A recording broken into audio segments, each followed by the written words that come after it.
Today I want to give you a few tips for singing What a Beautiful Name by Hillsong. I love the richness of the lyrics in the verses and the simplicity of the chorus melody. And I love the movement, the journey in the song of how the chorus lyrics change from what a beautiful name, what a wonderful name, what a powerful name. If you think about a good joke, it's only a success if the build up to the punchline is successful. If you falter through telling the joke or you give away the punchline too early, it's not going to come off well. Same with a sermon. Your pastor doesn't begin with the final part of his message. He doesn't start with the altar call just as people are arriving to church on a Sunday morning. I think it's important in this song that as you sing, you think about the journey dynamically that this song takes. So often I see people get so excited and into a song that even in a slower worship ballad, they give everything away right from the beginning and they leave themselves no room to build dynamically.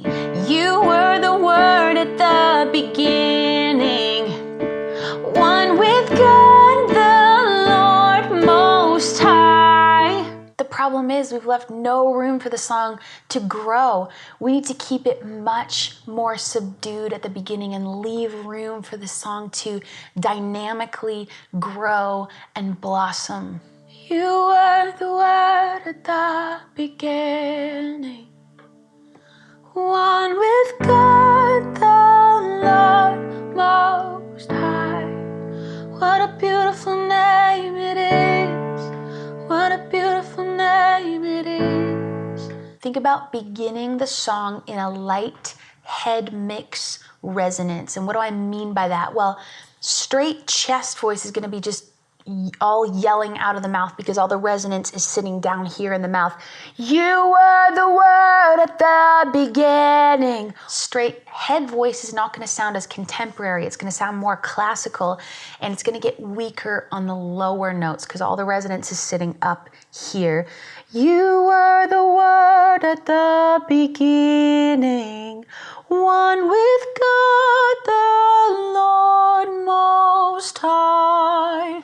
What we want to do is mix these two resonant sounds together, but lean a little bit more towards head voice so we get that lighter quality at the beginning of the song. And we're going to employ just a touch of the pharyngeal resonator to bring clarity to the voice. If I isolate the sound that I'm going for, it sounds like this. Wah, wah, wah, wah, wah, wah, wah, wah, wah. Wah, wah, wah, wah, wah, wah, wah. Feel that resonance travel up through the pharyngeal cavity and into the head. And now putting the lyrics back in, I'm going to keep it light, delicate, and pretty. Maybe just a touch breathy at times, but I'm going to keep that mix of resonant sounds. Wah, wah, wah, wah, wah, wah, wah, wah. You were the Word at the beginning. Wah, wah, wah, wah, wah, one with God the Lord Most High. Hear the similarities between that wah, wah, wah sound and the lyrics. Another thing you want to think about is making your phrasing very conversational, very speech-like. Oftentimes I hear worship leaders being way too literal with their phrasing and enunciation and way too straight with their timing. You were the Word at the beginning, one with God the Lord Most High. What a beautiful name it is. What a beautiful name it is. The thing is, this is not inherently a wrong way to sing, but it's much more of a traditional style. And if your goal is to sing in a contemporary style, if your church embraces a contemporary style of worship, then I encourage you to let go of the need to sound perfect, to sound literally perfect in your enunciation and phrasing. This is going to drive some of you absolutely crazy, and that's okay, but I want you to listen to how I'm going to sing this very conversational, very laid back, and follow along with how I'm actually phrasing these words. You the beginning, one with God the Lord Most High. Your hidden glory in creation, now revealed in you, our Christ. What a beautiful name it is. What a beautiful name it is. So try that next time you sing this song or even another song like it. Keep the phrasing very relaxed.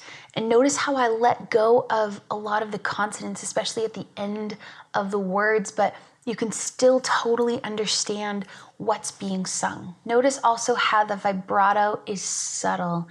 In contemporary music, we don't want, what a beautiful name it is. What a beautiful name it is. We want to keep the vibrato way more subtle, more like, almost like a quiver on, what a beautiful name it is. What a beautiful name it is.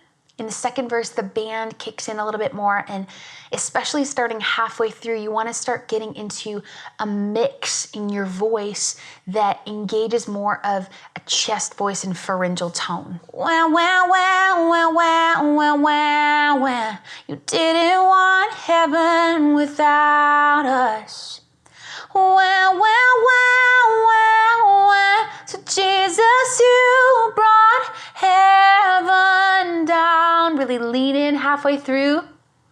Well, well, well, well, well, well, well, well, well. My sin was great, your love was greater. Well, well, well, well, well, well, well. What can separate us now? Notice how this brighter sound that's engaging this little bit of the pharyngeal is giving the voice more volume, more energy, and we can bring that right into the chorus. Wow, wow, wow, wow, wow, wow. What a wonderful name it is. What a wonderful name it is. The name of Jesus Christ, our King. Now you really need this mixed voice in the bridge, otherwise you're gonna be pushing and straining your voice like crazy trying to get volume on the higher notes. Death could not hold you, the veil tore before you. So we really have to lean into this pharyngeal. Wow, wow, wow, wow, wow. Wow, wow, wow, wow, wow. Wow, wow, wow, wow.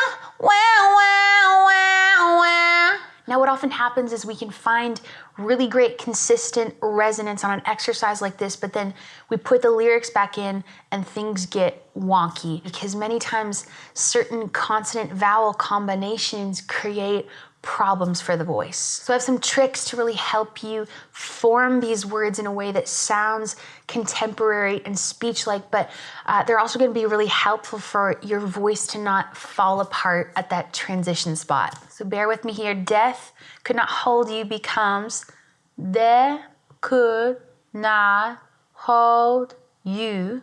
The veil tore before you becomes there tore before you. Death could not hold you. The veil tore before you. What I'm doing is I'm keeping space in my mouth open. I'm keeping this jaw dropped so it doesn't get all pinched up, which makes it super hard to sing. Death could not hold you. The veil tore before you. Certain vowels like L and R, I'm minimizing them or leaving them out altogether, which makes it way easier to sing. Same with the rest of the bridge. The heavens are roaring, the praise of your glory. For you are raised alive again. The heavens are roaring, the praise of your glory.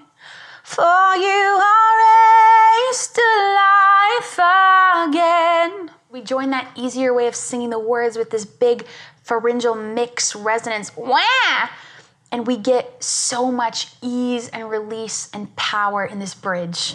You silence the boast of sin and grave. The heavens are roaring, the praise of your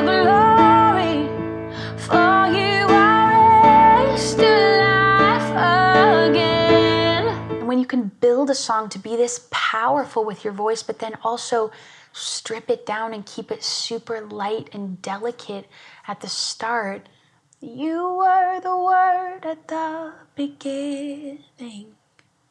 It creates such a beautiful, dynamic journey for the song. Now, I could go on all day long going through every line of the song and going through every little thing, but hopefully this gives you a few things to think about as you sing this song. If you really want to learn more about these resonators, the chest, head, and pharyngeal, and how to mix them together, how to apply this to contemporary worship singing, I encourage you to check out my vocal training videos at theworshipvocalist.com. Sign up for the monthly subscription and you'll get access to videos that will really help you learn and build this foundational stuff.